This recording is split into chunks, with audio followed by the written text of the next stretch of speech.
Hello, everyone, and welcome to the webcast. My name is Christine Dursey Davis. I'm the Executive Director of the Ohio chapter of the American Planning Association, and I'm chair of APA's New Urbanism Division, and I'm your webcast moderator. Today is Friday, October 26th, and we will be hearing the presentation, How to Mobilize and Turn Volunteers into Leaders in Your Community. For technical help during today's webcast, you can type your questions in the chat box found in the webcast toolbar to the right of your screen, or you can call that 1-800 number shown. And for your content questions related to the presentation, again, just type those in the box located in the webinar toolbar to the right of your screen. We'll answer those at the end of the presentation during the Q&A. If your question is for a particular panelist, I just ask that you, in your question, say who it is that you would like to answer that. Okay, coming up on your screen now is a list of our sponsoring chapters and divisions for 2018. Thanks to all the participating sponsors for making these webcasts possible and free to their members. If you're looking down the list and you don't see your chapter division listed, we just ask that you reach out to them and suggest that they join us. Today's webcast in particular is sponsored by the APA Florida chapter. And you can learn more about them by visiting planning.org/chapters and all of our chapters. And you can learn more about our divisions by visiting planning.org/divisions. On your screen is a list of our upcoming webcasts, the rest of them actually for 2018. As of right now, I think perhaps you can register for the November 9th. I'm not sure if I have that link up yet. But we also do have spots reserved for the 16th of November and then the 14th of December. So be sure to check back on our webcast webpage so that you can register for those. And you can do that again, ohioplanning.org/planningwebcast. So visit us there.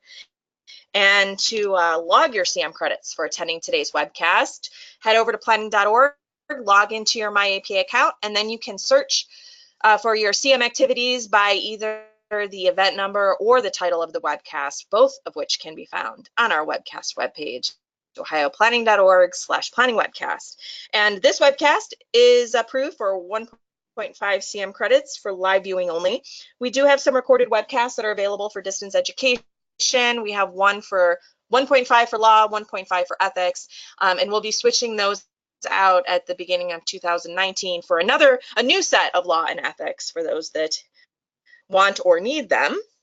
And you can again get all that info on ohioplanning.org/planningwebcast, or you can like us on Facebook, Planning Webcast Series, and you'll be able to get more up-to-date information on our upcoming sessions there.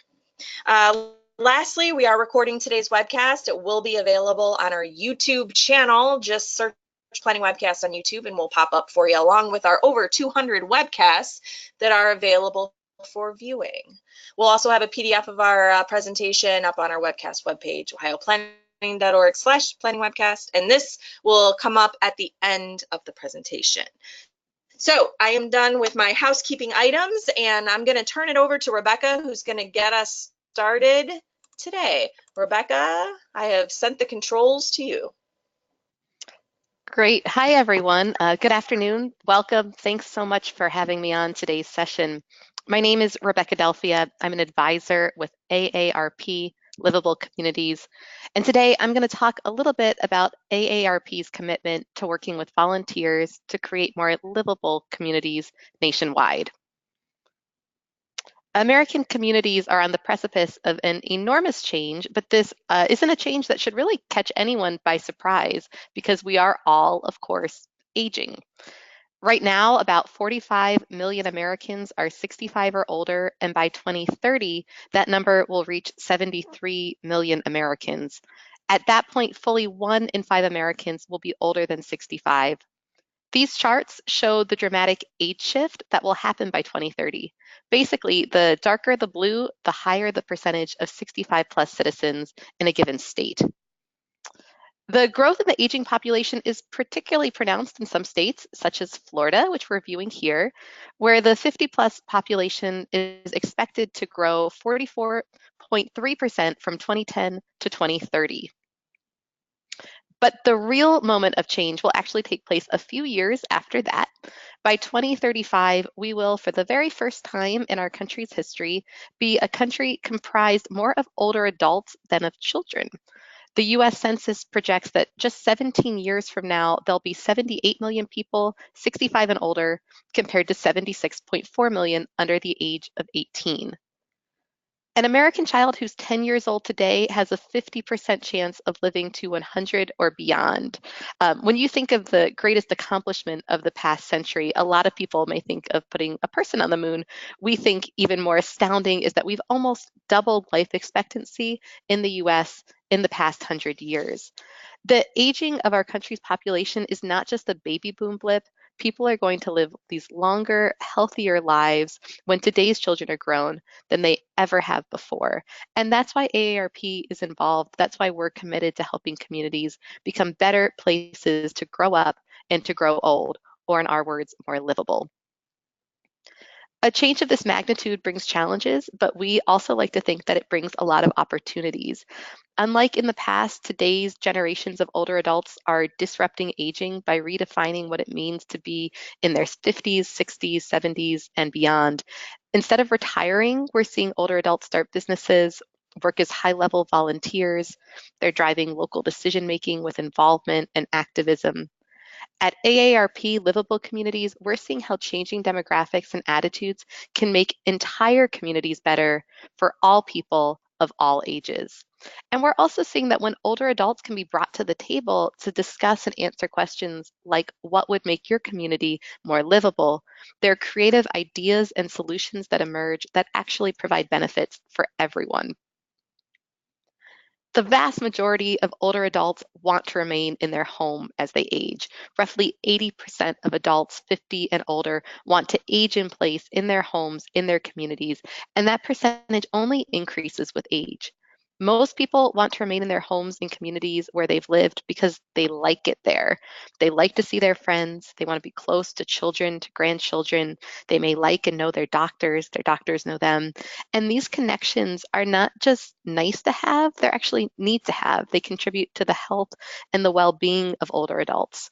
Social isolation has been identified as a social determinant of health, and it actually poses the same risk to someone's health as smoking up to 15 cigarettes a day. So when we create places that inhibit or discourage or prevent older adults from interacting with each other or with others as they age, whether that's due to mobility, loss of mobility, or home design, we actually contribute to this pandemic of social isolation instead of solving for it. AARP is invested in creating more livable communities because we know that in order to support people to live their best lives, to live independently, to age in place, we have to create communities that respond to the needs of older adults. The great news is that many of the characteristics that we know older adults seek are the same ones that are attracting younger adults and that generally make communities more economically vibrant and more successful places. Both baby boomers and millennials alike share an affinity for places that have shorter commutes, a proximity to shops and services, a mix of different homes and incomes, and robust public transit options. So we've talked a lot about what's coming. Then the question becomes, are communities ready for this? Since 1920, when cars first became available to American consumers, we've developed roads for cars and not for the people who walk, bike, or roll to the places they want to go. The majority of people in the US are aging in car-dependent suburban and rural locations. Transportation and pedestrian infrastructure are generally ill-suited to those who don't drive, which can be very isolating from friends and family. For the past 50 years, we've built housing for young families and for people who don't have trouble getting around in their homes, and we've built homes without thinking about the ease of use for the people living in them. Parks and public spaces have not always been designed for accessibility, and communities have not always been designed for these sort of livability features, but meanwhile, people want to live very active and engaged lives in their communities. And that's where AARP comes in. We help communities become more livable, better places to live, to work, to recreate, and to do business. We help communities take a look at their housing, transportation, and access needs through an age-friendly lens. More than 300 communities in 3 states are now enrolled in the AARP network of age-friendly communities. Through this 5-year planning and implementation process, real action is taken in communities across 8 domains of livability. We've seen the real difference that this and other strategies can make in other communities. And in fact, we'll hear very shortly from our friends in Florida about how they're making their communities better places for people of all ages. When it comes to creating livable communities, volunteers are very much the secret sauce, as we like to say at AARP.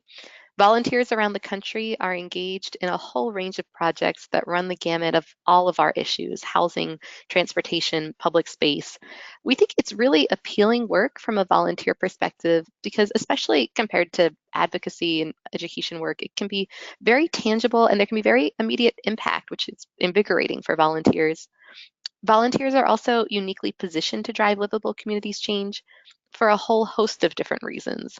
They provide a credible presence within a community, they have knowledge of the community's history, they can bring networking resources and issue area expertise, they can inspire and motivate others, and obviously build capacity for community and state initiatives.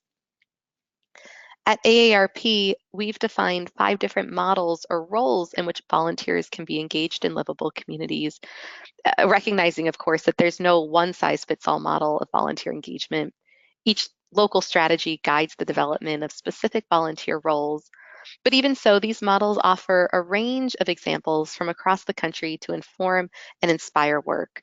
They can be viewed on a spectrum with opportunities to increase volunteer engagement through progressive levels of leadership. And collectively, they comprise a pretty robust strategy for volunteer engagement to advance livability work in a state or community. First, we have community volunteers. These are volunteers that coordinate and support advocacy and programs through events and outreach. So, for example, they may engage in tactical urbanism demonstration projects. They could lead street safety assessments, deliver educational presentations, keep livability issues in front of candidates, encourage people to vote and testify at public hearings, write letters to the editor. They can also support the implementation of livable communities initiatives, whether it's a volunteer driving, snow shoveling program, or maybe a community walking program.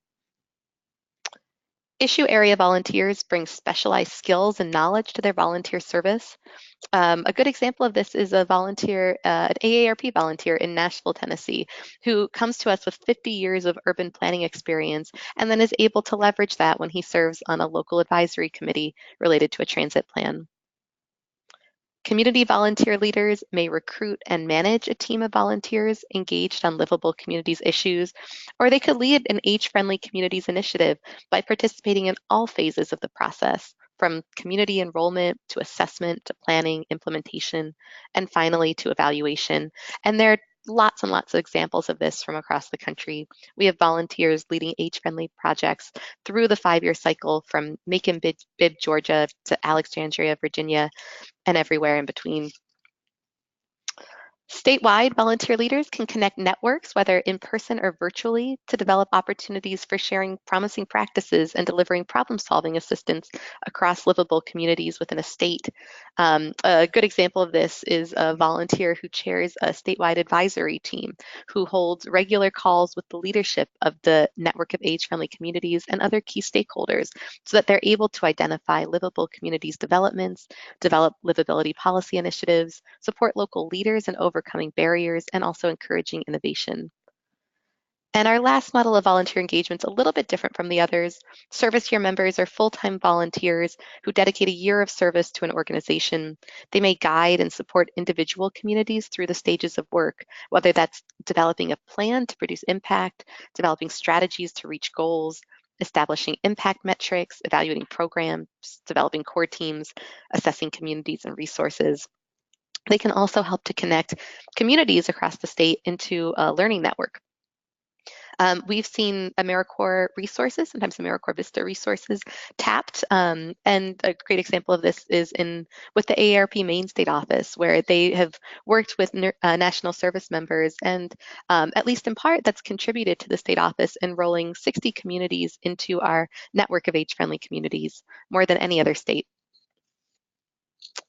The public dialogue focuses a lot on the needs of older adults. But at AARP, we believe that we don't give nearly enough attention to everything older adults contribute to their communities. Absolutely, an aging society presents challenges in terms of the provision of vital services and supports, but there's also a whole lot of opportunity that's just waiting to be tapped. People age 50 and older are involved in their communities and causes that are important to them. 3 in 4 have volunteered in the past year. Their top motivations are giving back, making a difference in their communities, and helping people in need. And this type of volunteerism can pay enormous dividends and is oftentimes an untapped resource in communities. In our recent home and community preferences survey, we found that half of the 50 plus adult survey respondents said it's extremely or very important for older adults to have volunteer opportunities that allow them to actively engage in their community. And they also identified the top 3 features for those volunteer opportunities: transportation to and from, opportunities for older adults to participate in decision-making bodies, whether it be a community council or committee, and having a whole range of volunteer activities to choose from. Engaging people to enhance where they live through their skills and life experiences is really essential to creating livable communities, and older adults are leading the charge. They're involved in their communities and with causes that they champion. So, how can you get started? We put together our top 5 tips for engaging 50 plus volunteers in your community. First, one of the very defining characteristics of this demographic is the life lessons and the influence that they're able to bring to the table. So we encourage everyone to consider how to leverage their skills and experience to the benefit of your organization. They may have specialized knowledge gained from a professional career, or it could be soft skills like facilitation or partnership building that could be put to good use. Second, 50 plus volunteers want to be involved in their community, but where can you find them? Professional associations can be helpful for recruiting professionals or retired professionals with very specialized skill sets. Volunteer recruitment can also happen anywhere. People who show up at meetings and events related to an issue area may wish to get involved in other ways. Third, not everyone wants to be involved in the same way. The 50 plus are often engaged with multiple organizations and obligations, so flexibility is really key. By offering a range of opportunities, people can choose how they'd like to take part in a community effort or a program. And we also always work to keep options open, even after someone has taken on a role or a task, so that opportunities to grow always exist. They may choose to increase their commitment over time through progressive levels of leadership. Fourth, utilizing proven volunteer engagement practices is essential regardless of someone's age. Providing orientation and training to a newcomer or someone assuming a new role, giving feedback, recognizing and thanking those who have been involved for their meaningful work. And finally, number 5, everyone wants to know that their efforts make a difference in the lives of others. So always show how their contributions impact the community and make it a better place by solving challenges and inspiring change. Thanks so much for having me on today, especially thanks to all my colleagues in Florida who are really leading the way when it comes to mobilizing and turning volunteers into leaders in communities. I'm now going to turn it over to Laura Cantwell, Associate State Director for Advocacy and Outreach with AARP, Florida.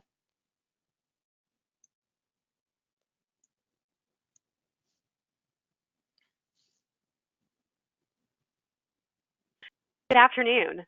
My name is Laura Cantwell, and I am the Livable Communities Liaison for AARP Florida. I work closely with Rebecca and our national team, and I have the opportunity to also work closely with volunteers and communities across the state. I am also fortunate enough to work with state partners like the Florida chapter of the American Planning Association. I appreciate you all having us today and hearing a little bit about the amazing role that volunteers are playing in Florida around livable communities.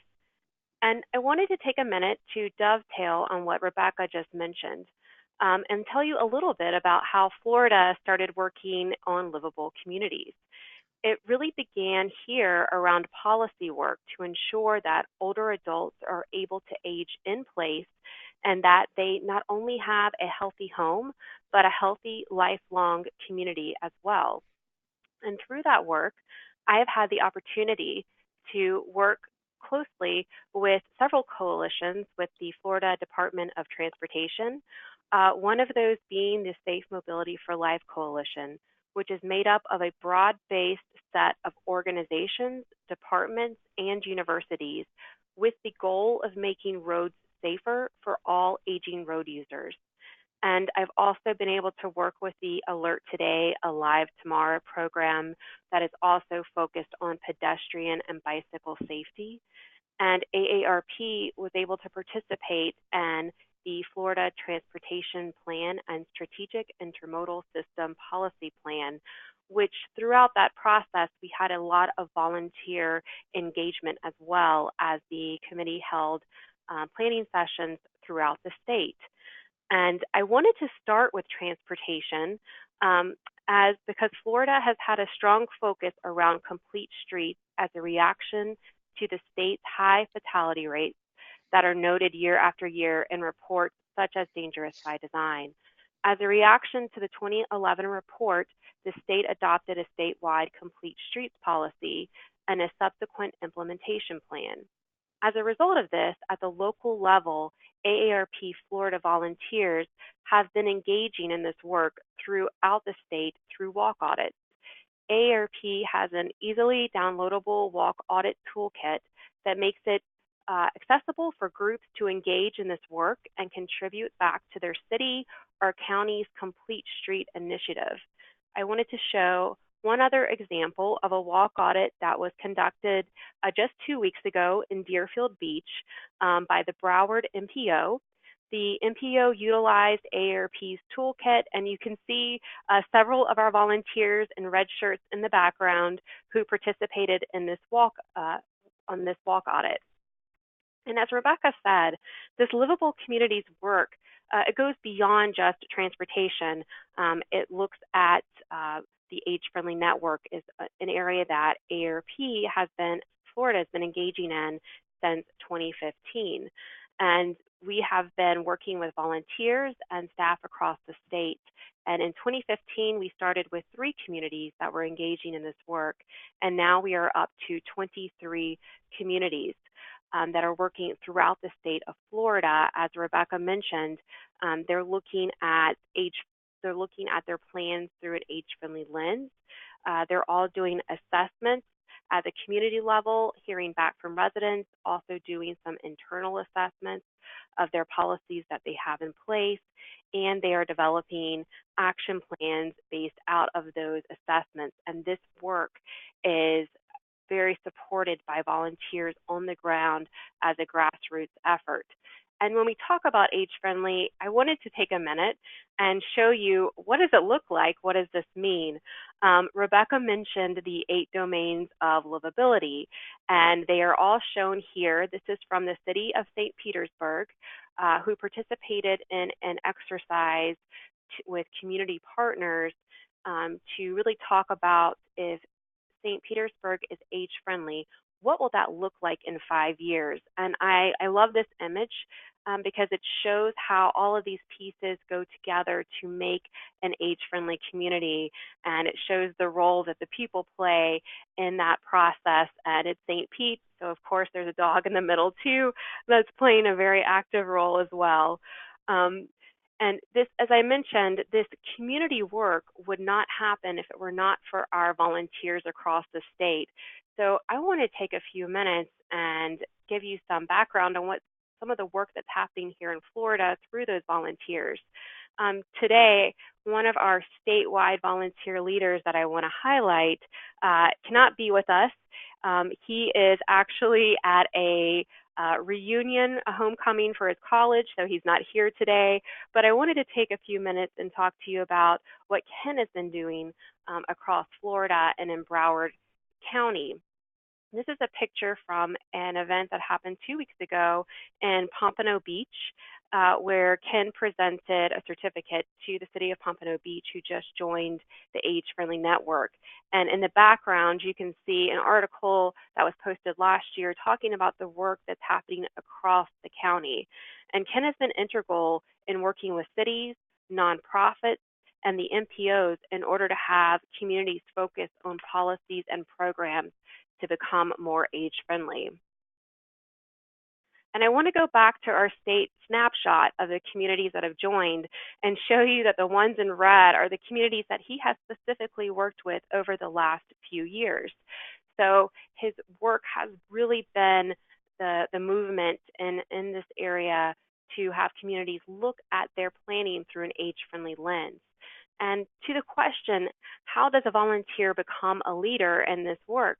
Ken's path has been through community involvement and opportunity, as mentioned earlier. He is now the chair of the Broward NPO Citizen Advisory Committee, and he sits on several other nonprofit boards, such as the Local Smart Growth Partnership, to help discuss these concepts at those meetings. The other piece that is really important, as Rebecca mentioned, are the opportunities and resources. At the state and national level, we have webinars for volunteers, staff, and community partners on 101 about planning, affordable housing. We have publications such as the Roadmap to Livability on the right-hand side of the screen, which is a 6-book series that has help on transportation, how to do community listening sessions. And these are all resources that Ken has been using to further his work and using with volunteers on the ground. And on the left-hand side is a picture from Florida's APA conference this summer, where Ken was there with one of his volunteers. And I wanted to take a minute to talk about that, because now, as a leader, he is also growing capacity on the ground, and he's training his own group of core livable community volunteers that are attending city and county events to provide feedback on plans and learn more about what is happening in those communities, and to highlight what AARP is doing as well. At the state level, to help support volunteers such as Ken and to help move the momentum of the work that's happening here, we are also providing opportunities such as conferences where we bring together those communities engaging to share best practices. We held one this year with some of our statewide partners, the Department of Elder Affairs, and use this as a way to keep everyone engaged and informed on what's happening. And as a result of the initial conference, we've been holding monthly webinars to highlight new reports, new studies, new research that is out across the U.S. and in Florida, and to just share some fun things that are happening at the local level, such as bike rides like you see at the bottom and different open streets events. One other tool that we have at the national level that is being engaged at the state that we're seeing in the community as well is our Livability Index. I'm sure a few of you have heard of this. We released our Livability Index a few years ago, and this summer did a refresh of that data. And it's really unique because it looks at a livability score for a neighborhood, to a city, to a county, to a state. And volunteers have been able to take this information and look at not only their neighborhood, but their city and community as a way to facilitate discussion and look at where there may be some gaps in their community. And we've also been sharing this with partners throughout the state and using this as a national tool that is available to you. So if you have not seen it yet, I would encourage you to go and look at that at our aarp.org/livability index. Another way nationally that AARP has been supporting the work that's been going on across the states is with our Community Challenge grants that started 2 years ago to help provide some momentum to the work that's happening in communities. And these are some examples of what that work looks like across the states. And then we also have a plethora of resources available online from our Where We Live book, which highlights best practices that are happening across the U.S. I will say Florida's been mentioned a few times in there. We also have the Roadmap to Livability series online and Livable Intergenerational Park Guides. We just had a new publication the National Office released focusing on creating parks and public spaces for people of all ages. That was put together with 880 Cities and the Trust for Public Land. And again, these are resources that are available online to help provide some education.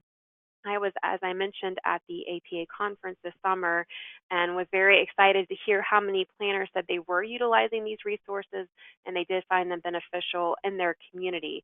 So just want to make sure you guys know that those are there. And now I want to take a few minutes and talk to some of our volunteers who have joined us today to hear from their perspective the work that they're doing and why they are part of this work. So I'm going to start our discussion by talking to a volunteer who, to go back to Rebecca's slide, is a true community volunteer leader. Jerome Williams is not only a community volunteer leader, he works in the greater Orlando area, but he is now a statewide volunteer as he is part of our AARP Florida Executive Council. And I want to welcome you, Jerome, to the webinar. And I wanted to start off and just ask you a few questions. Jerome, why are you interested in volunteering with AARP and Livable Communities? Thank you, Laura. I'd like to begin by saying AARP, you and APA, the American Planner Association, are doing a service that's long been needed with this webcast. Planners are the lifeblood of America, and hearing from the community only is food for them.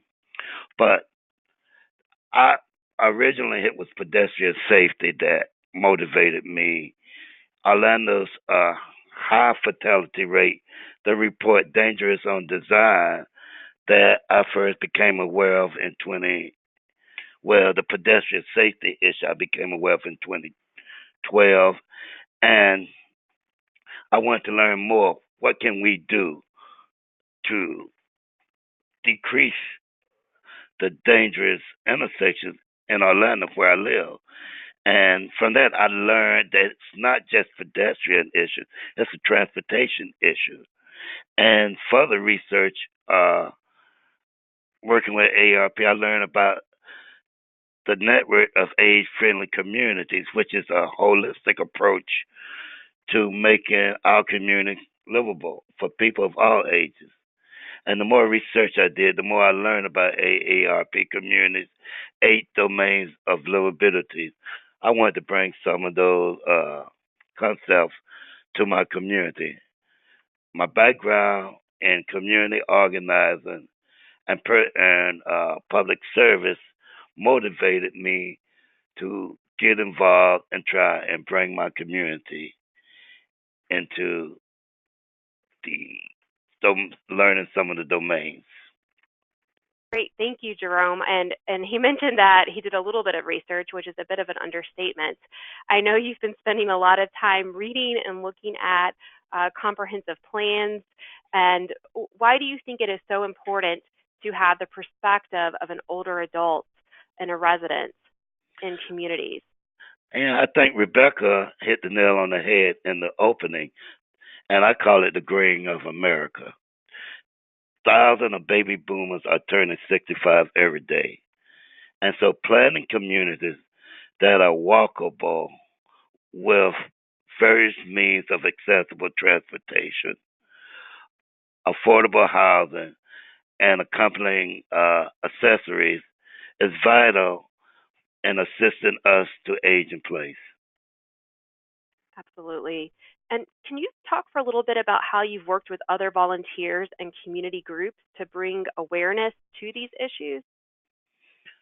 Well, my major objective is to plant seeds throughout the community about the benefits of a livable community. And from those seeds, I hope to reap a harvest of communities that are where more people can age in place, where we can provide more housing with universal design, communities built with transportation-oriented development in the planning phase. Great. And can you give me some examples of what type of outreach that you've been doing with groups and agencies that are responsible for implementing these changes? Yes, and it's not just me; it's a small committee. But we've met with the planner first for the city of Atlanta, and then with our MPO Metro Plan Atlanta to provide them information on AARP network of age-friendly communities. We've also represented AARP at a Metro Plan Orlando thinking where they gather stakeholders, community partners, and community residents from the region to receive input and discuss the pros and cons of transportation in Central Florida. I also have attended a charrette exercise with the state of Atlanta for a Corinne Drive Complete Street project. I'm hoping to educate the community at large. So one thing we did, we held a age-friendly ambassador training in Winter Park at the end of 2017 for volunteers and community partners on AARP age-friendly initiative. As part of the ambassador training, we had a walk audit to bring awareness to how the built environment and the social environment play hand in hand. Great, and we have some pictures of that, those 2 sessions you attended. But even beyond that, how are you working to empower other residents to have a voice in their community? Okay, at the ambassador training, there were 6 residents from a community. It's a unincorporated community in Orlando area called Pine Hills. It's a working class community built in the 60s, and 6 members from that community came and became age-friendly ambassadors from the training. So as a follow-up to that training, in I think it was May or June of last year, we held a listening session at the Pine Hills Community Center for the residents to educate them on livable communities and to get input from them on how they felt their communities were doing in the domains. And what was their greatest challenge? I think for most people in Florida, it's transportation. Yeah. Because of it's a suburb where it goes over a mile deep, and most of the public transportation only travels the major highways. So the community has a petition the county to build a transportation center to provide public transit for residents. The deficiency in it is that the buses are too big to go down the residential streets. And so that's where we are. For the next step, we're hoping to do a walk audit in Pine Hills. Great. And I know at that event you collected data from responses from the residents and also did some interactive poll everywhere where people were able to respond to some questions about their most valuable feature in their community. Thank you so much, Jerome, for sharing a little bit about what is happening in the greater Orlando area. I really appreciate it. Thank you. All right, I'm going to turn over now to another issue area volunteer who is very much in the St. Petersburg area, focusing on the issue of transportation and of complete streets. Brian Kelly is an AARP volunteer advocate here in St. Pete. Brian, thank you so much for joining, and would you take a minute to tell us a little bit about why you've been volunteering with AARP and your experience? Thank you, Laura, and I'm very pleased to be here. I started volunteering with AARP back in mid-2017. I really got a fire lit under me about becoming an advocate on behalf of our seniors who are often ill-prepared to deal with the complexities of livability in their community. In January, I was happy to work with our lobbying team in Tallahassee to interview legislators about key bills coming up on the AARP docket that they were tracking that affected seniors and such as consumer loans, utility service interruptions, and elder abuse. Lately, I'm taking on a Florida utility ambassador role to study electric utility rate making and other aspects to understand upcoming legislation which will affect our senior population. And I've also worked with the Age-Friendly Workshop and neighborhood listening sessions. But my latest effort, or the effort that I've spent a lot of time with, is with Complete Streets. I just kind of believe that here's a little formula, if we can just go back a slide, that if you've got volunteers who have areas of interest, who can learn about those areas and work with the team, that you've got a successful volunteer effort. Thank you so much. And could you tell us a little bit more about the what you're doing with Complete Streets? So I became involved with the St. Petersburg effort to implement Complete Streets late last fall. As we all know, it's a worldwide effort to create transportation systems that work for all modes of transportation equally. Similar in other cities, there is a Complete Streets committee that meets at City Hall. The city transportation and traffic departments are responsible for implementing St. Petersburg's plan. And there are usually topics of interest related to the plan. Some get very specific, where the committee is asked to provide contributions or input or suggest changes to these initiatives. You can see the list of staff who are represented on this committee. Lately, the city has engaged a consultant to bring in to create a master plan for implementing Complete Streets in St. Petersburg. So my goal here has been to become a subject matter expert to follow this long program. It's going to take 5 years, and communicate both to AARP and to other stakeholders in the community how Complete Streets can benefit them.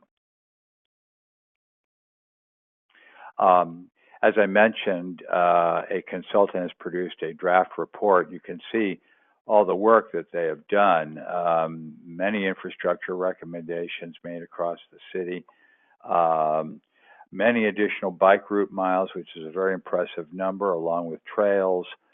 And what the main work product has been to create a series of maps, which will help guide the work going forward, such as desired speeds on various major streets, context zones, which represent what the main use is for those particular areas. There are bus projects with our Pinellas Suncoast Transportation Authority, as well as recommendations specific to major streets. So we look forward to this. This is a chance to make useful contributions to an ongoing policy discussion. This is just one of the maps from the draft report. You can see where the consultant has classified various streets according to their primary use. This is the level of detail that these maps go into, and they are broken down by quadrant around the city. So you take them all together and you've got quite a complete picture of how Complete Streets will be implemented in St. Petersburg. Brian, I just wanted to say I loved your formula you showed earlier, and having meaningful volunteer opportunities for you, it's very important. Can you give me an example of how Complete Streets has been meaningful to you in the work that you've been doing? Sure. What it's really made me help with is this is a particular project here This is a well-known street in St. Petersburg. It's a major connector between our northern neighborhoods and downtown. It's been the subject of needed updates for some time. Many discussions have come up around it. But with complete streets, there's a logical way to improve the function of this street. So you see all the things that have been done here. It was the length from 34th Avenue down to 5th Avenue North, which is our gateway to downtown, and the changes that have been made, the new crosswalks, the elimination of a southbound lane, which was critical to allow bike lanes and medians to be placed. So, like many of these projects, like nearly all of them, they began with neighborhood workshops. That's the key, is to provide the neighborhood input. So similar to our livability workshops, which Laura touched on and which will be touched on further, the Complete Streets transportation departments went into the neighborhoods and held listening sessions on what they wanted to see. And you can see that speed reduction was a major point. So one of the goals is to reduce the average speed and in hopes of making this corridor safer. It's in test phase now and is serving as a template for subsequent projects within the Complete Streets program. Great. And to give just one more example, how is this really impacting you and your neighborhood? Sure. That's a quick photo of what the current status of the Martin Luther King Jr. project. You can see that lane markings are in place, but really nothing else. So the traffic study will go on for a couple of months. They'll compile data, and then they'll be able to tweak the design somewhat and add the other elements to it. So to answer your question, Laura, on the next slide, I happen to live in an area or on a major street. And right outside my door, at the intersection of 7th Ave and 31st Streets, I've witnessed many traffic accidents. And as due in part to excessive speed on this brief corridor. So some neighbors and I got together and petitioned the city as to what could be done about it. And over a period of months, the city came up with the design that you see there in the inset to slow down traffic. What this is called a traffic calming measure in Complete Streets parlance. It's designed, as you see, with the oval to make traffic slow down enough to go around the oval and continue on. This design is going to be tested, as we saw with the MLK slide, in a series of lane markings first, and then when the data is compiled, the physical design will continue. So this is just an example of, in microcosm, how Complete Streets really touches not just the major streets and avenues of our community, but is meant to assist street planning within the actual communities in which we live. Brian, thank you so much. I appreciate you sharing all the work that you're doing in St. Pete and the passion that you have for this. Thank you so much.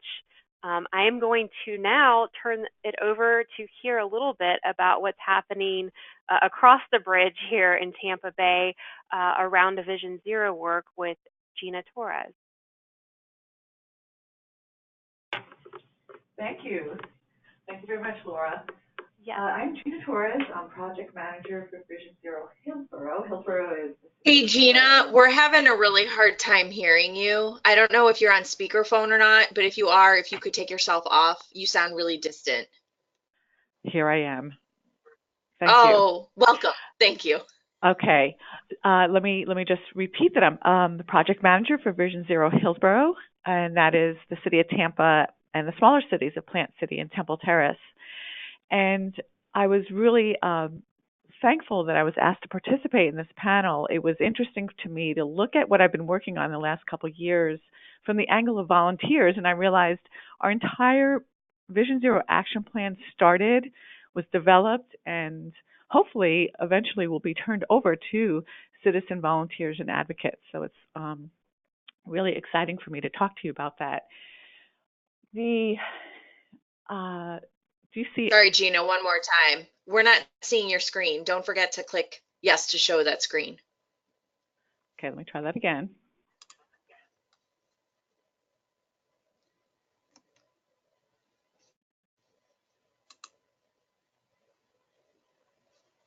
I don't have the prompt that asks me to click yes. It might be hidden. Can Laura? Hold on one second. Let me try changing it to you again. There it is. Okay. Okay. Great. Okay, so Beautiful. there was no Thank you. other slide before that except for this slide. And you all, please, as I'm talking about Vision Zero, I hope it becomes clear how much we needed the help of volunteers and citizen advocates. It did start immediately from a group that brought the idea of Vision Zero to our community because we had this string of just horrible, heartbreaking fatalities. It happened to be several high school students had been killed walking to school, and it was just we were all up in arms. And they had introduced the idea of Vision Zero, which really is a simple idea that we can't accept killing and injuring anyone more on our roadways. It started in Sweden, and there's a couple of major cities in our country, in New York and San Francisco, that have embraced Vision Zero action plans, and we really were curious and interested in the idea. But before we did that, before we said, okay, let's jump in and develop our plan, we hosted a student video contest. Because of those crashes, we thought we could get some peer-to-peer messaging from other students, and it was really satisfying. We had lots of kids interested. They sent us 30-second videos. They're on our website, and really got people engaged at that level of that age group. But then we thought, okay, let's look at this. What is this Vision Zero thing? And we realized from other places that there were some great things going on. Storytelling was one of the major selling points, at least to me, that if we can talk about the victims as humanize them, it wasn't just the pedestrian got killed or hit crossing the street. It was Mary, and she was someone's mother or she was someone's wife, and talking about that might influence motorists to slow down, thinking that maybe these are their neighbors and their friends. So there's a lot of good things to learn from these other places. Zero is the right number. There's a lot of data involved, but data, we needed it from the community as well. We have good crash data, but we needed to know what was happening in the neighborhoods, and we gave the citizens an opportunity to give us feedback with an online interactive map where they could explain and show us where they were facing issues.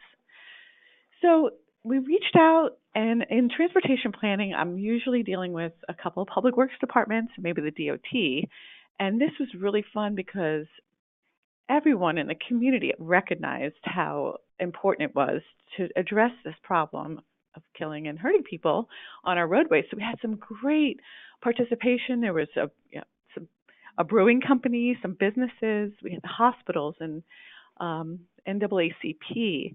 But I will say, too, that those typical partners of ours, like the public works departments and the DOT, were a little maybe defensive because they had been doing so many great things. We have complete streets, like you guys have been mentioning.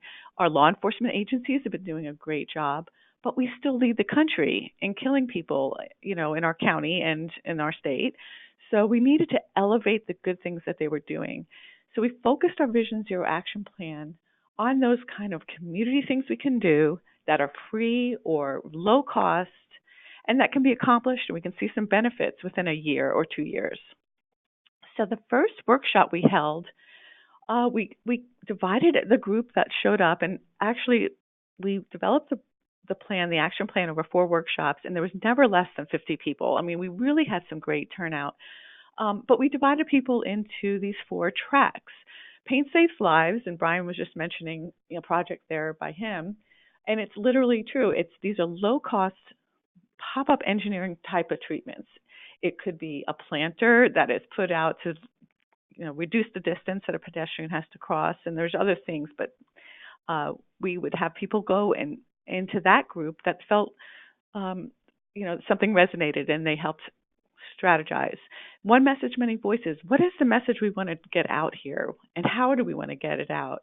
So people would join into that group, and then we had consistent and fair, which is our enforcement angle, and it was consistent and fair, meaning let's use the data we have to direct law enforcement to enforce the traffic crashes that are happening for that particular area, and to have some community partners and still build a relationship with law enforcement. And the last one is the future's not like the past, and that's kind of our professional standards and operating procedures, but not just making sure that roadway design manuals are addressing safety, even more so than they already are, but like even the human resources, maybe their orientation programs for new employees should include, information about safety. So just all across the board in all of our professions, let's make sure that we're doing everything we can to advance this idea of slowing down and being careful. By the second workshop, which was a few months later, we held this in a community of concern. This was a roadway that had 20 fatalities or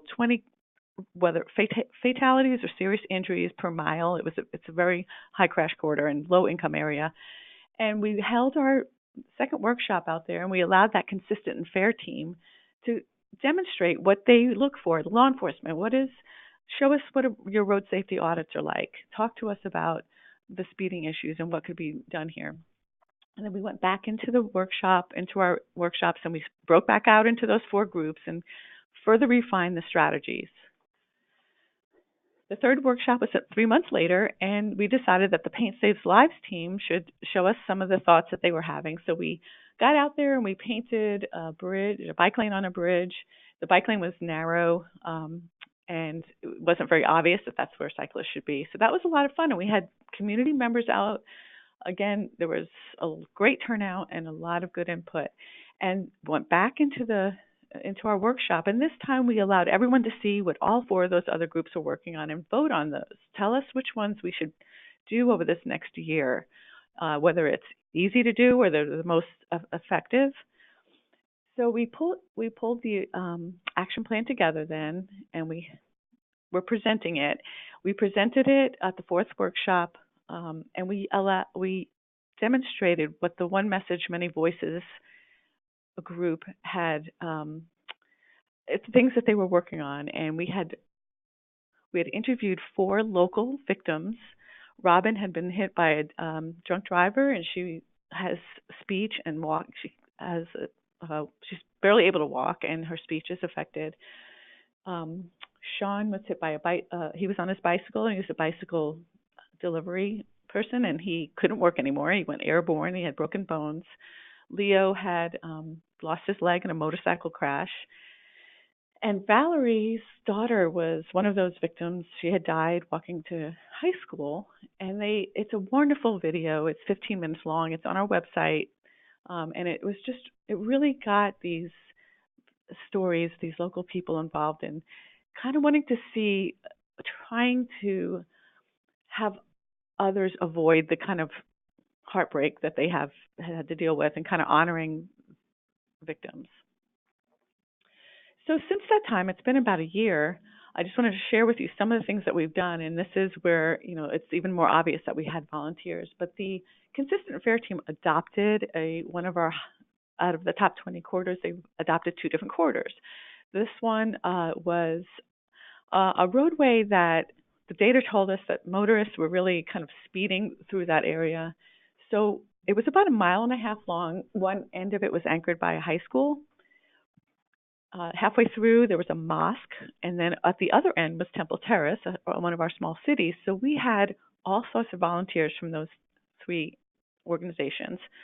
and stood out there with signs to alert motorists where people had died, that they need to slow down, to put their phones down. These signs have gotten a lot of, they've gotten noticed quite a bit in the media, and you'll see that others have been borrowing them. We have over 100 of those signs. The other, where you see the mural and the crosswalk, that was a roadway that we adopted that was a 2-lane roadway. Sidewalks are missing, very extremely low income, low auto ownership. And we got out there and started painting. We had people coming out. You can see someone in a wheelchair. It was really a great activity. And we painted flower pots, the kids did, and they lined where the sidewalk should have been. So it was just a wonderful event. The Paint Saves Lives. We've been doing all sorts of things, but we do have a art contest underway now at an elementary school, and they're going to be having a mural painted. We've got it sponsored. APA helped sponsor part of the cost for that. And then One Message, Many Voices. This is the action track that all of those other major cities that have Vision Zero plans have said you really do focus on this part for the, maybe the first 2 or 3 years of your plan. It's just getting that word out. So we've done a march for Alexis Miranda. That was Valerie. I had pointed out in the video, her daughter. Twice now we've done a walk of silence for her. And our website and our Facebook page is just full of a lot of great information, and we have really connected with the community that way. We have a bunch of these signs we've made. They're bumper stickers. For along those high crash corridors, we focused on what schools were there and kind of put their mascot, like I brake for the Lions or I brake for the Chiefs. And then we have I brake for my neighbors. And there were several neighbors everywhere that we gave those out. We did a presentation because part of Vision Zero's One Message, Many Voices is the Speakers Bureau. But we're now to the point where we kind of want, as a government agency, we're limited in how much we can push certain things. So we were kind of hoping that we can turn this over to a nonprofit or maybe join another nonprofit. But in the meantime, we're going to keep working on it and getting it, shaped up and keep implementing our strategies. But we formed an executive committee, and these are volunteers who came to our workshop and said, yes, I'm going to lead this effort. So we have speakers, the Speakers Bureau, Heroes, which is Vision Zero Heroes. We need sponsors. I thought it sounded nicer to say Vision Zero Heroes than asking people for money as sponsors. Events and Heartache, driving down heartache. So we are going to be working on our website updates so that people can just request a speaker. I do speaker trainings. We have over 20 people that have been trained, and these are regular people like citizens. I mean, a few government agencies, but mostly just volunteers have gotten on our Speakers Bureau. And this is an example of 2 of them. Their profession is not involved at all in planning, and they're wonderful, and they help spread the word that this is a good thing to do. They have a good time with the speaking engagements. Heroes, the gentleman that's shown here was a small business owner. We paid for a couple of locations. He's got a business that has indoor ads. Basically, it's bathroom stalls where you see messages and posters in there. And he more than doubled the locations, and we were having them for a year. And they're along some of those other high crash corridors where maybe doing a march really isn't going to be effective, but at establishments along those. And we want to make it easier for others to become sponsors. So we're developing a brochure where you can have different levels of sponsorship. And we'll be talking about this more at our next quarterly meeting. Events, I want to share this one was from last Saturday. So our events team pulled together, we painted shoes white, and we walked reverently down our river walk and placed the shoes and took pictures of those. And we had speakers. This particular woman is the mom of a young man who was killed on his motorcycle. Someone had cut in front of him, and she's just an amazing person, and she wanted to tell that story. We have neighborhood associated. This is from neighborhoods This is from a school where I've gone out, and actually some of the two different schools had asked for the signs, and we sit out there and held the signs, and discovered that there was some engineering issues. There was a no right turn on red sign that had wasn't working anymore. So we had gotten that fixed. And in another school, because of the moms and the teachers that had gone out there with us, they're getting some new crosswalks. So, this is leading to some permanent changes, but even just behavioral changes of standing out and holding those signs have been really fun and effective. The heartache, or driving down heartache, and engaging with some of those victims and kind of giving them a platform to enact change, is something I really want to see happen. I don't have a story of my own, and I can't be the person to start this, but and it's hard to reach out to people. They're not, maybe they're not ready yet to talk about that tragedy. But Melissa Wandel, you guys may probably already have heard of her. She's a wonderful speaker. She's coming to our meeting to help organize a Families for Safe Streets chapter. So we're moving forward with that this coming year. And this is what I always ask when I do presentations of our volunteers, to just get involved as much or as little as they want to. Get people to our Facebook page, share that video that we have. We have a pledge on our website, and I do presentations. I was just at one Wednesday. Neighborhoods love to hear about this, and the more people that we tell, this is Vision Zero, and we're all responsible. There's no victim blaming. We all need to pay attention. So it's really great for volunteers to do that. So that's the end of my part.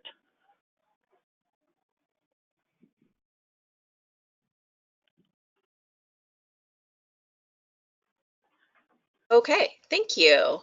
We're going to go ahead and jump into some questions then. Let's see. The first question is going to be for Rebecca. Are some communities more socially isolated than others, and what are the characteristics? Sure. So social isolation is, I would say, a cross-cutting issue across communities. I don't want to say that it only affects some. However, we do know that, particularly for some of our rural communities, that social isolation is particularly of concern, particularly when it comes to loss of mobility and transportation options. That said, it's, I think AARP's done a lot of really interesting work on social isolation.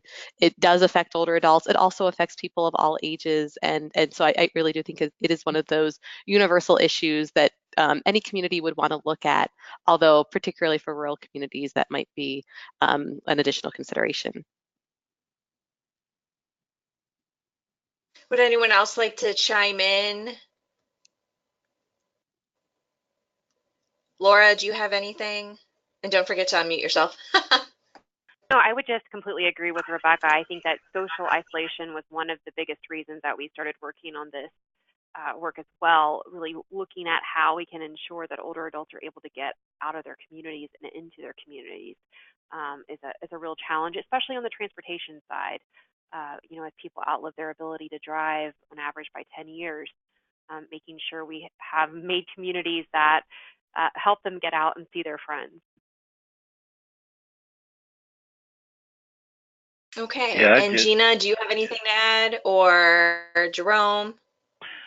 Well, I'll chime in that I've worked with community organizations of seniors, and that is their biggest obstacle. Some groups carpool because of the lack of public transportation where they live, the Pine Hills community specifically. And they have a weekly meeting to prevent social isolation where they have computer classes, they have lunch, they invite guest speakers. That's how I met them. And 85% of the people I've talked to, they're at least 85%. Transportation is their number one issue. That and to help prevent social isolation.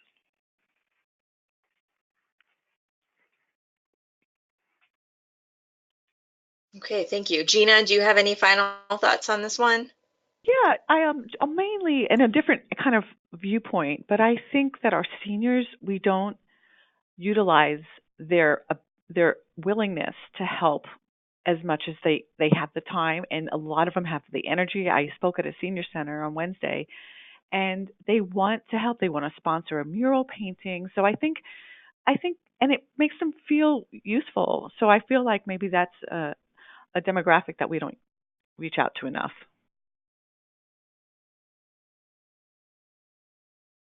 Thank you. I personally have a question. In the small community that I live in, right now alone, there are 2 development projects going on. One is just a 50 and better kind of community that's being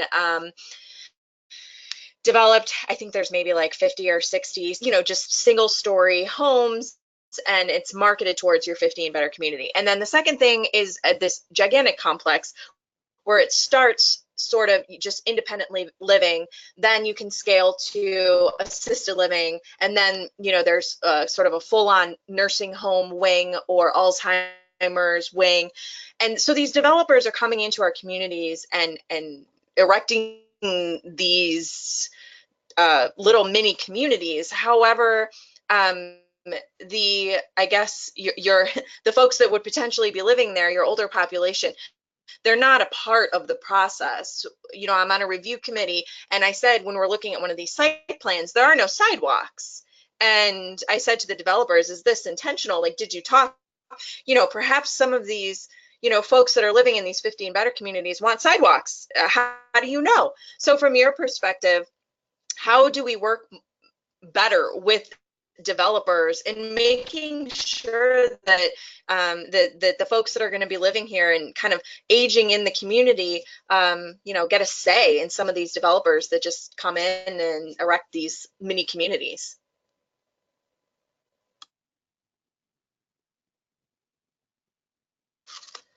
I got you speechless, don't I? This is Laura. I'll go ahead and say something there. That is absolutely so important to have that voice with the builders, and when we're thinking about building the communities. And I will say that's one of the features that I personally really value of the age-friendly work in the communities that's happening across Florida.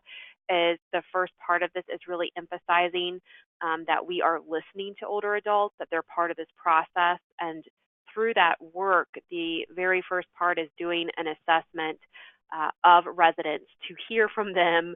Is this community meeting your needs? Are there sidewalks? And through that work, it's really starting some discussions on the ground with those different organizations, different partners and interest groups to say that, to make sure we're trying to get an older adult's voice in more areas within the community. And I do agree that that is a challenge, and I think that is an opportunity that we really have through this work, and that we're seeing some connections with different groups that we were not connecting with before through the age-friendly lens. I think that's right. And we May I? at AARP absolutely believe that older adults should be at the table for those conversations when it comes to new development and new assets and resources coming to their community. And I think to take what Laura said a step further, the AARP network of age-friendly communities is in over 300 communities now. Certainly not everywhere, but we are growing very fast. And to the extent that those community, that infrastructure in the community, those groups of volunteers and partners that are organized around these issues can be an asset to developers. I think those are very much the sort of conversations that they would want to be a part of. This is Gina. Those are very kind answers. As a planner, I think it's absolutely imperative that we do not allow waivers of these facilities. There has to be a really good reason, and they should just be standard, in place, done correctly, I feel.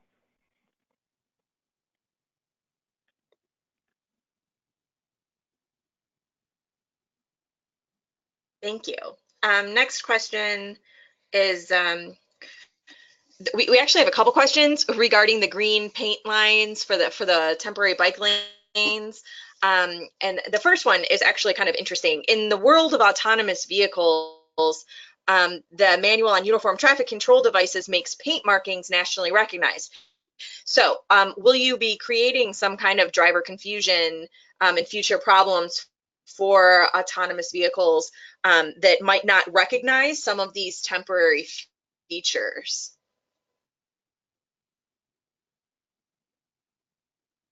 And I have to say, there's never, no matter what the topic is, no matter what topic we have on the webcast series, it always comes back to autonomous vehicles. Somehow, no matter what the topic, we always have a question about autonomous vehicles. It's everywhere.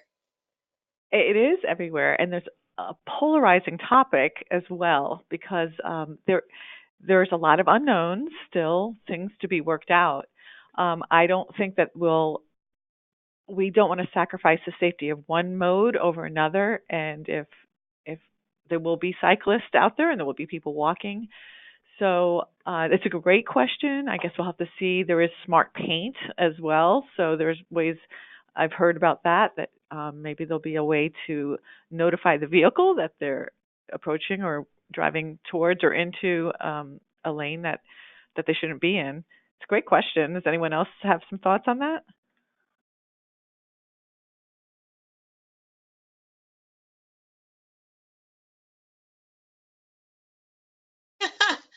I guess not. Okay. Next, Gina, another one here. Where does the money come from for things like the paint on the temporary bike lanes? And also, the question is, are you paid? And where does that money come from too? Oh my gosh, these are great questions. So I have pretty much depleted the Planning Commission's budget when it came to materials like this.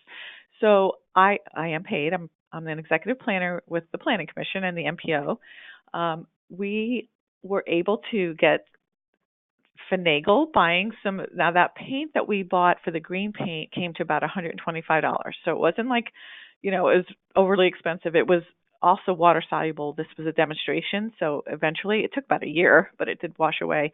But another way that I've managed to squeeze in getting other materials like the bumper stickers, the other paint from that mural, we have planning dollars, so we use consultants for some of our work, and we're able to have a task as part of that consultant work to develop some outreach materials. So we kind of squeezed it into that way, and it was thus far not too expensive, but that's why we want sponsor or Vision Zero heroes. We want somebody to sponsor the next event or the next painted mural or even if it's in kind where it could be a paint company that donates the paint to us. The signs as well. I'm trying to get somebody will pay for 50 if they produce another 100, because the neighborhoods really want to keep these, and I keep having to collect them back, and they're getting bent up. But that's interesting. I am paid to do this, and I really like what I'm doing, so I guess I'm really lucky. All right, thank you. Next question is for Rebecca. Are the AARP volunteers typically senior citizens, or are there all ages advocating for older adult-related issues? Another good question.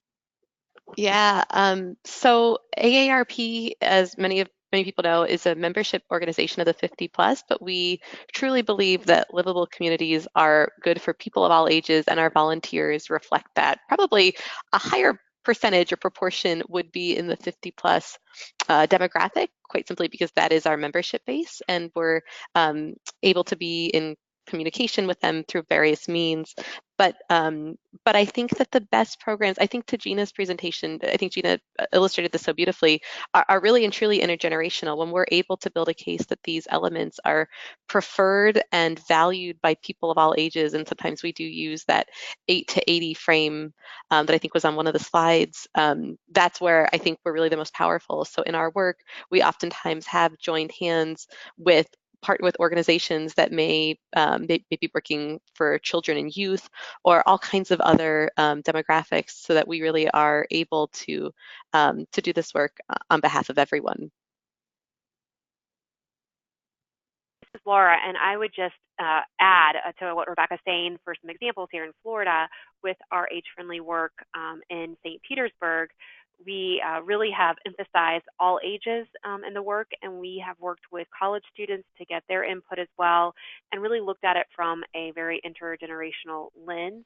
And that is something, as far as volunteers, that we do see across the state in these communities. There is so much value when we have that intergenerational input.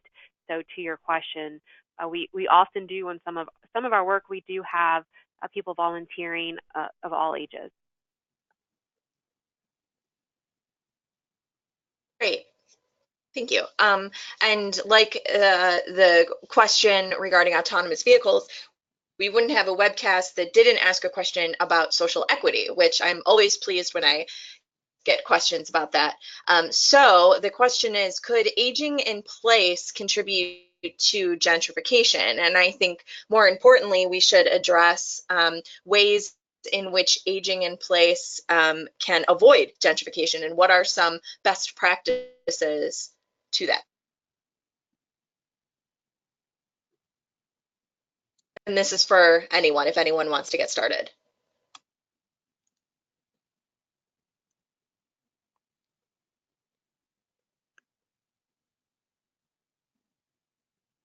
And Rebecca, because your sound is still on, I guess it's you. Absolutely. Yeah, no, I think that's a really important question, and we're seeing some states around the country beginning to really look at equity issues. Probably most notably, our state office in New York has recently published a report that Michigan actually replicated to a certain extent, called Disrupt Disparities, which is really looking at some of those disparities and policy solutions that could help close some of those gaps that exist in communities of color. We really do want all communities to enjoy the same stability, equal footing, and offer the same sort of choices for people as they age. And so we think that by creating some of the built environment that will allow people to age in place, we are actually able to do that to a much greater extent, recognizing that there are historic injustices that need to be addressed along the way.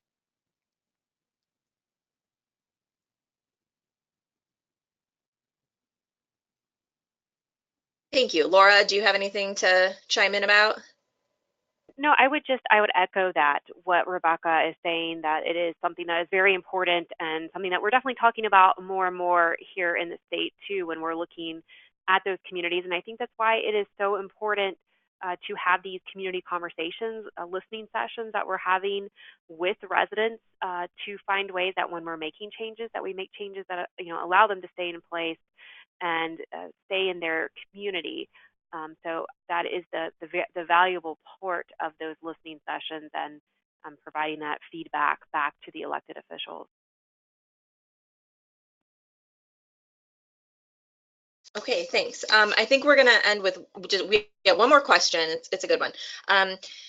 We're looking for best practices for suggested language for comprehensive plans, or suggested language for codes that revolve around this topic of age-friendly communities. And Gina, maybe we'll start with you on this one. Do you have any comments on best practices, or ways in which to get some language in an updated comp plan or code revision? It is definitely on. It is a direct strategy in the Vision Zero Action Plan under our future is not going to be like the past. It's not something we've tackled yet. We've tried different aspects of this, especially when it comes to, well, more in the land development code when it comes to like bicycle parking and allowing for some of these other features. But it isn't, I don't have a direct example of anything in our comp plan that is cutting edge on this topic, but I definitely will take a look and ask some of our land use planners. This is Laura. I will actually give you a good example here in Florida, and it's a grassroots volunteer effort as well. In Miami-Dade County, they've been working on age-friendly initiatives for quite some time now, and it really started with kind of what Brian and Jerome said they've been doing, going to meetings and being there and having a voice And because of that, in Miami-Dade, there are some examples where language was put into their comp plan to keep older adults in mind in all policies. So there was language added to the comprehensive plan and then also to the TPO plan to look at making sure that you're keeping in mind older adults in all policy. And another example that I would bring up here as a policy change for Miami-Dade is they also put together a policy for parks, which is a guide for older adults in parks to say what kind of features would make a park age-friendly. So they're looking at policy there in several different areas, and all of those examples are available on their website, which is the Miami-Dade Age-Friendly Initiative. You can go and see some of the policy changes that they've been working on over the past few years.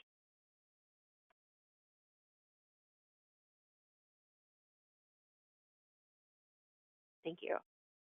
I don't know, Rebecca, if you have any other final comment? I think since we're closing out, the one thing I would direct folks to, I know Laura gave a great overview of all the resources we have to offer, but on the AARP Livable Communities website, we do have a subscription form for our weekly e-newsletter. We've got a whole bunch of resources on there. We've got some on form-based code. I know we have some new resources forthcoming in early 2019 around a housing charrette that recently took place in San Jose, California, and some code reform from that, and just a host of other resources that are coming out. So if you haven't checked it out, we do encourage folks to take a look, sign up for the e-newsletter, and we certainly hope you find some of what you might be looking for there as well. Could I just add one thing? We do have Health in All Policies, that a huge initiative here in Hillsborough, and we're doing a lot with community garden work. So I know it's an angle of the question about aging.